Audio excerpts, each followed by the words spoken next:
Good evening, it's 11 PM. You're now with me, Douglas Elliott, for TVS Nightline. Tonight's top headlines. Insignificant and non-empirical. DAYAK ministers hit back at a recent survey which claimed to evaluate their performance and approval ratings. Visit Malaysia 2026 launch. Malaysia is set to welcome over 35.6 million tourist arrivals.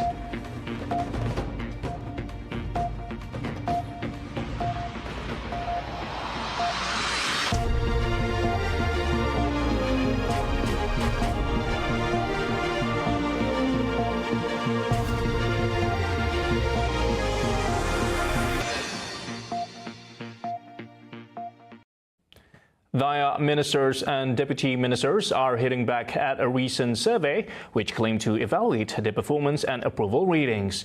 Among them, Deputy Minister of Local Government and Housing Dr. Peng Bangil, who questioned the methodology of the study and what he calls insignificant sample size. I want to question the integrity of his methodology. Statistically, 183 samples is not significant to come up with a conclusion that this guy or this minister or deputy minister is not performing. The right people to be asked on the performance of each individual minister are those people in their respective constituencies, because they are the recipients who knows what the minister or the deputy minister or the working rakyat is doing. Dr. Peng emphasized that criticism without constructive solutions serves no purpose. Thus, he called for more thoughtful and evidence-based evaluations. The sentiment was also echoed by Deputy Minister for Tourism, Creative Industry and Performing Arts Sarawak, Dato' Snowden Lawan, who dismissed the findings as non-empirical and questioned the respondents' background. Meanwhile, Minister of Women, Early Childhood and Community Wellbeing and Development, Dato' Sri Fatimah Abdullah, also called for surveys to prioritize robust and reliable data. She added that while public feedback are essential for leaders, she stressed on the need to evaluate the credibility of such survey. Malaysia has set an ambitious target of welcoming 35.6 million international tourists as part of the Visit Malaysia Year 2026 campaign.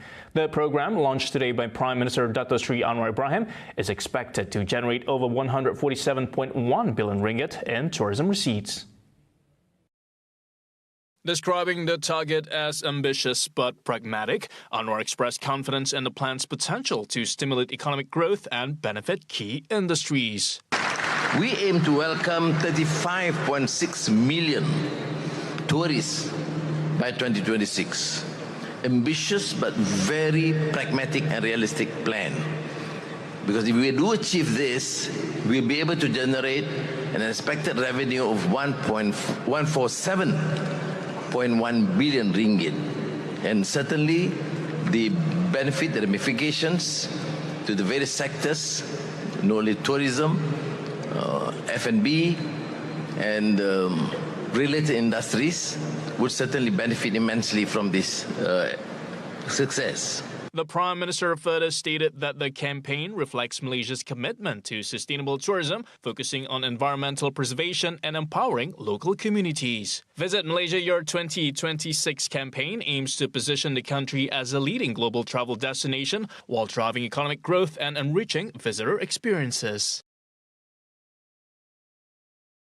Similar development, and as Malaysia gears up to assume the ASEAN Chairmanship for 2025-2026, Prime Minister Dato' Sri Anwar Ibrahim has pledged to transform all states into premier tourism destinations. Anwar shared that this ambitious initiative aims to ensure every region benefits from the country's thriving tourism industry. Speaking at the launch of the Visit Malaysia Year 2026 campaign, Anwar called for cross-ministerial collaboration to enhance the capacity of the tourism sector. Malah untuk tahun ini sendiri pun, dalam kita menjayakan ASEAN, kita pastikan program-program kita itu menyiapkan negeri-negeri semuanya tanpa kecuali menjadi destinasi pelancong tahun ini, tahun depan utamanya, dan saya telah minta semua kementerian memberikan tumpuan supaya Malaysia dapat meningkatkan keupayaan bidang pelancongan dan tentunya pelaburan dan ekonomi, dan agar tidak ada kawasan atau negeri yang tersisih dan tertinggal. Anwar also urged the Ministry of Tourism, Arts and Culture to boost foreign tourist arrivals while reducing outbound tourism by Malaysians. He called on MOTAC to explore innovative programs to increase revenue independently rather than relying solely on funding from the Ministry of Finance. Meanwhile, Minister of Tourism, Arts and Culture Dato Sri Tiong King Sing shared that Visit Malaysia 2026 campaign launched today is centered on two core pillars, namely high value and sustainable tourism. Tiong stated that this effort reflects his ministry's commitment to providing valuable experiences for tourists while simultaneously preserving Malaysia's unique heritage. He added that the ministry has outlined three main strategies to achieve these goals. That is by increasing tourist arrivals through converting short visits into longer stays, by enriching cultural and ecotourism experiences. Additionally, MOTAC will empower local communities, improving tourism infrastructure, and encourage high spending by promoting niche tourism experiences. According to him, the campaign aims to create a lasting legacy that drives growth, generates job opportunities, and empowers communities. In this regard, he urged all Malaysians to continue sharing the country's stories, culture, and uniqueness with the world. To this end, Tiong added that his ministry is planning to include more partners, focusing on strategic cooperation with Tourism Malaysia towards ensuring the success of Visit Malaysia 2026.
Attention parents. The Sarawak Society for the Prevention of Cruelty to Animals SSPCA will organize the Pet Walk 2025 charity run on April 27th at the MBKS grounds in Kuching. The event, held in conjunction with World Stray Animal Day, aims to raise awareness about rabies vaccination and responsible pet care within the local community.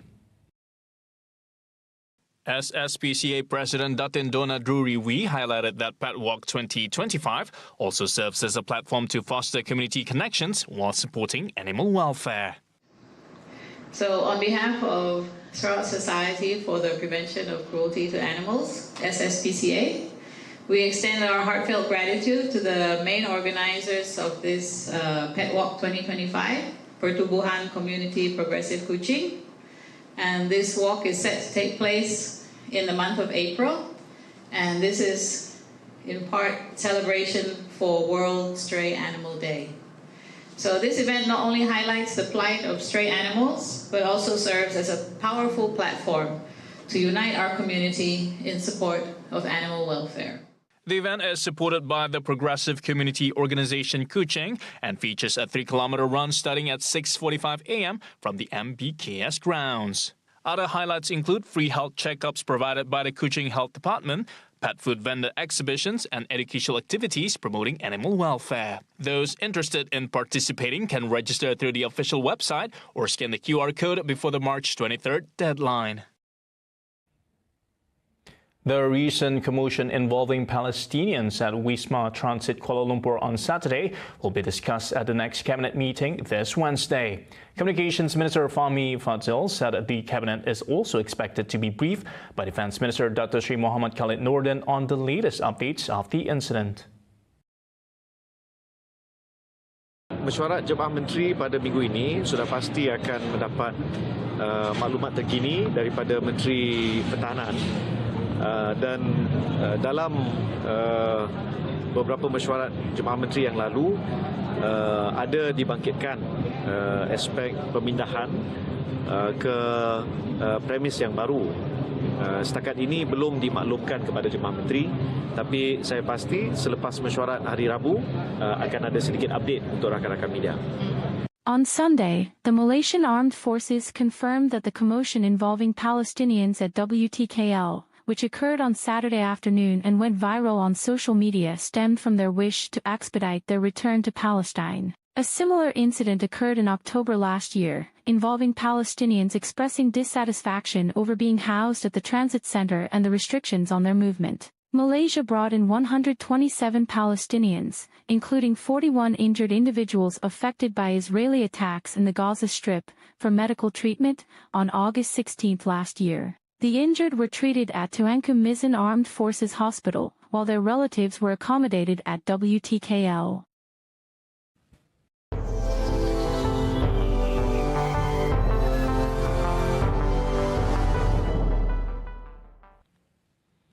Now, Indonesia has rolled out an ambitious $4.3 billion free meal program aimed at tackling stunted growth caused by malnutrition, a long-standing challenge in the country.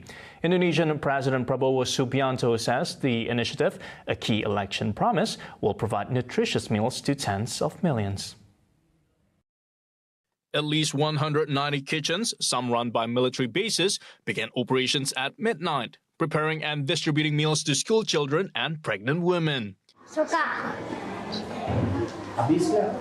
Habis. Habis. Habis. Terus tadi buahnya apa? Buahnya pisang. Pisang. Lauknya apa? Lauknya sayur sama ayam.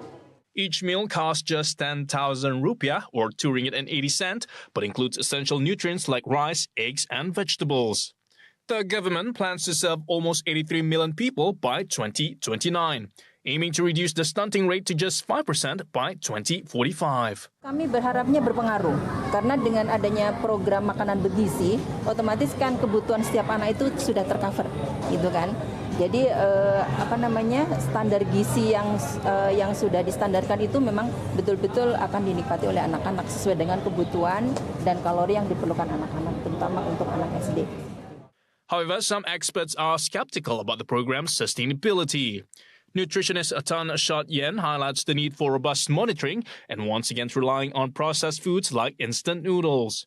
President Prabowo has sought international support, including a $10 billion deal with China to back several initiatives, including this program. But analysts caution that addressing stunting requires more than free meals. It demands a multi-dimensional approach. See the world closer with TVS as we bring you the latest news updates both locally and internationally. For more headlines anytime, just head on to our official website at tvsurama.my or follow us on our social media platforms. And those were the updates on TVS Nightline tonight. I'm Douglas Elliott. Thank you for watching and have a good night.